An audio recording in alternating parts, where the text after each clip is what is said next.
আজকে বাসায় মাছ মাংস না থাকায় রান্না করেছি পটল দিয়ে ছোলা দিয়ে ডিমের ঝোল, যেটা খেতে গরম ভাতের সাথে ভীষণ ভালো লাগে, রুটির সাথে খেতেও কিন্তু বেশ মজা লাগে। আমি এখানে 3 পিস ডিম সেদ্ধ করে নিয়েছি। এখন এখানে লবণ আর হলুদ দিয়ে মাখিয়ে নিয়েছি। আপনারা আপনাদের পরিবারের সদস্য সংখ্যা অনুযায়ী ডিম ব্যবহার করবেন।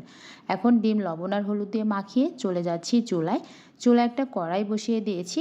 কড়াইটা খুব ভালো করে গরম করে নিতে হবে, যেহেতু এটা ননস্টিক কড়াই না। আপনারা এরকম কড়াইয়ে রান্না করলে কড়াইটা খুব ভালো করে গরম করে নেবেন, এরপরে তেল দিবেন, দেখবেন যে কোনো রান্নায় আর লেগে যাচ্ছে না। এখন আমি রান্নার জন্য ডিমটাকে ভালো করে ভেজে নিয়েছি।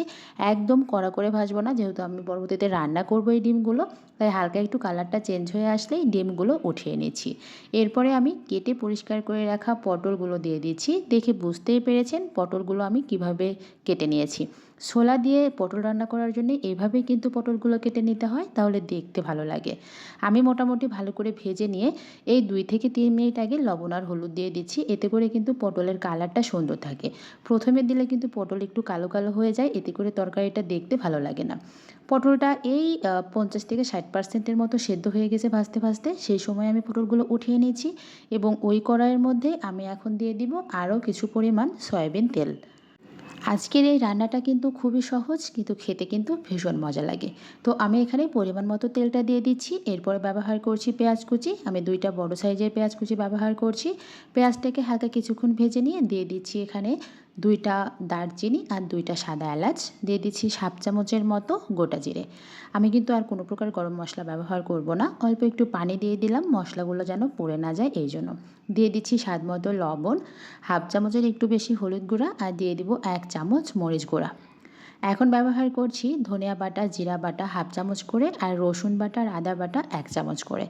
এখন এই সবগুলো মশলা আমি ভালো করে কষিয়ে নেওয়ার জন্যে ঢাকনা দিয়ে ঢেকে 2-3 মিনিটের মতো মিডিয়াম হিটে রেখে দিচ্ছি। 2-3 মিনিট পর মশলা থেকে তেল ছেড়ে দিয়েছে। খুব ভালোভাবে মশলাটা কষানো হয়ে গেলে এখানে আমি সেদ্ধ করে রাখা ছোলা দিয়ে দিচ্ছি। আমি ছোলাটা অফলাইনে সেদ্ধ করে নিয়েছি, কারণ সবগুলো একসাথে দেখাতে লাগলে দেখা যায় ভিডিওটি অনেক বড় হয়ে যায়। তো ছোলা কিছুক্ষণ ভেজে নিয়ে এখন এখানে ভেজে নেওয়া পটলগুলো দিয়ে দিচ্ছি।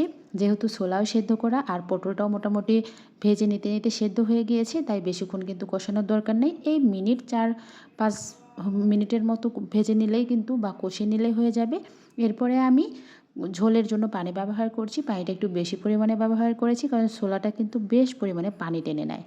আমি 2 থেকে 3টা বলক উঠে গেলে এখানে ভেজে রাখা এখন ডিমগুলো দিয়ে দিব। ডিমগুলো দিয়ে আরও কিছুক্ষণ রান্না করে নিব। এই 4-5 মিনিটের মতো রান্না করে নিয়েছি ডিমটা দেওয়ার পরে। এরপরে আমি গরম মশলা আর জিরা গুঁড়া একসাথে করে নিয়েছি, সেই গুঁড়া মশলাটা ব্যবহার করছি। এখন চুলাটা বন্ধ করে দিয়ে ঢাকনা দিয়ে ঢেকে এটা ঠান্ডা হওয়ার জন্য অপেক্ষা করব। কারণ এই তরকারিটা কিন্তু একটু ঠান্ডা হওয়ার সাথে সাথে অনেকটাই কমে যায়, ঝোলটা একদম অনেকটা টেনে নেয়। এই তো এটা আমার রান্নার ফাইনাল লুক। একবার এভাবে বাসায় তৈরি করে খাবেন, দেখবেন যে ভীষণ ভালো লাগে এই ডিম, পটল আর ছোলার তরকারি। আল্লাহ হাফেজ।